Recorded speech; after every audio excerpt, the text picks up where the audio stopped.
In this Star Wars Outlaws news update video, I will be sharing with you everything included in today's brand new update. I've got the patch notes as well as how to unlock a brand new cosmetic that is part of this update, and so much more. Before we do take a look at everything in patch 5 though, make sure you do subscribe to this channel so you won't miss any future news updates on Star Wars Outlaws. So, like I said, Massive just released a very unexpected update for Star Wars Outlaws ahead of Christmas, and it actually includes something very festive themed indeed. And this is a great patch because it fixes a bunch of issues people have been complaining about and also adds some new features as well to the game. So let's kick things off with the download size for each platform. So on PS5 it comes in at roughly 6.76GB, then on Xbox Series X and S it's 7.1. For the Ubisoft Connect version on PC, it's around 6.32, and on Steam, it's around 7.5 gig. The biggest thing included in this update is a brand new cosmetic for Nix, and it is a striped scarf, a festive themed scarf. It's white and red, and it looks fantastic, doesn't it? Nix looks so happy wearing it. And basically, you have to actually do a challenge to unlock it in-game, and I'm going to be showing you how to do it right now. So, starting today until January 9th, so you have less than a month to do this, but that's plenty of time. It's very, very simple. You need to basically just take any photo on Kajimi, and that's it. You unlock it. As simple as that. It is part of Ubisoft Connect, so if you visit the Ubisoft Connect tab in the game, you can see the challenge and see a picture of Nix wearing the scarf, and it basically tells you if you have completed it or not. Just simply then go into the game, visit Kajimi, take a photo, and then head back into Ubisoft Connect, and you'll see the option to claim your reward, which is this scarf. Then once you have claimed it in Ubisoft Connect, simply go back to the Trailblazer and head to the delivery crate, and much like all of the other cosmetics and how they're handled in the game, open up the delivery crate and the scarf will be waiting for you. You can claim it and then equip it to Nix. I really do like that they've done something like this. It is small, but it's nice, and I actually did see a bunch of people asking for some Christmas themed Nix cosmetics, so you got your wish. Just a reminder that this does end on January 9th, so you have until January 9th to complete this, so make sure you do it as soon as you can. Moving on to the patch notes for this update, and it's another big update. Let's start with general gameplay stuff. So they've balanced the damage done to ionized enemies, and they fixed an issue with NPC collision area in Syndicate districts that prevented shooting in some situations. They've smoothed NPC transitions for going in and out of cover, fixed an issue where capital ships would not spawn in space. They've improved enemy AI when detecting grenades and when K is hidden in smoke. They fixed an issue where enemies could take cover behind hollow fences, as well as where an issue would arise when fast travelling from Akiva to the abandoned hideout could cause an infinite loading screen. An issue where wanted status would not decrease in certain areas has been fixed, along with some NPCs getting stuck in combat areas in an Imperial compound on Tashara.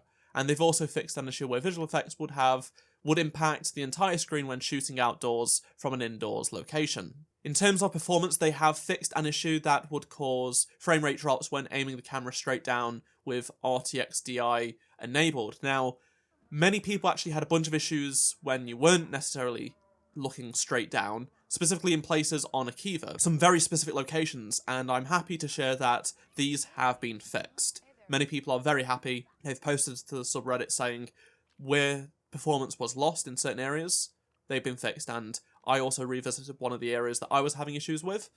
That has been fixed. In terms of graphics, they have fixed an issue with flickering lights at the bottom of the screen on consoles. I know a bunch of people had this in the previous update.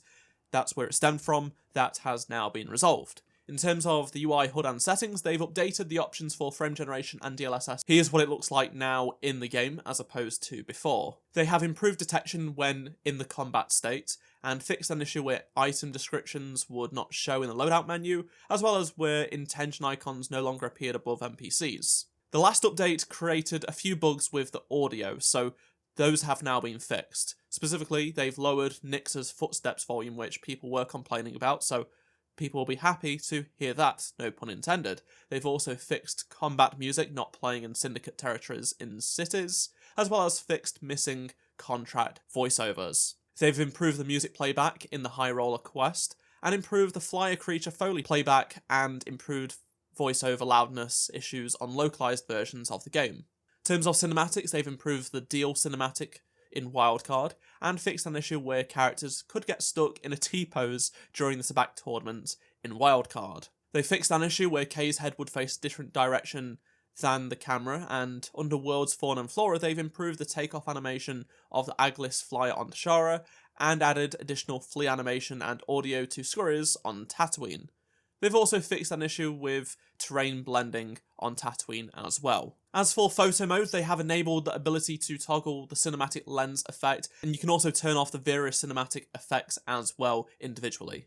They fixed an issue where Nix could be seen clipping through Kay's chair in photo mode when it's activated when planting a card during saac, specifically in Wildcard.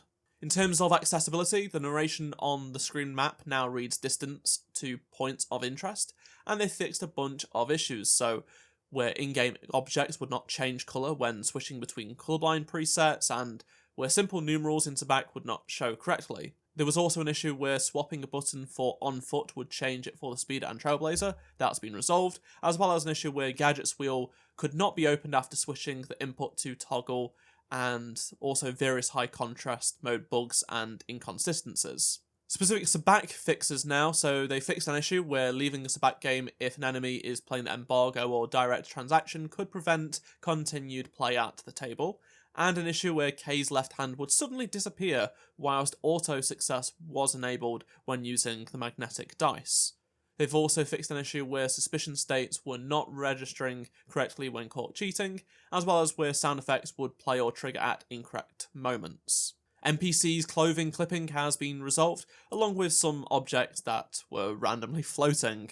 On top of that, an issue where defeating enemies using the Blast or Pulse power module would not count towards the Power Surge Ubisoft Connect time-limited challenge has also been fixed.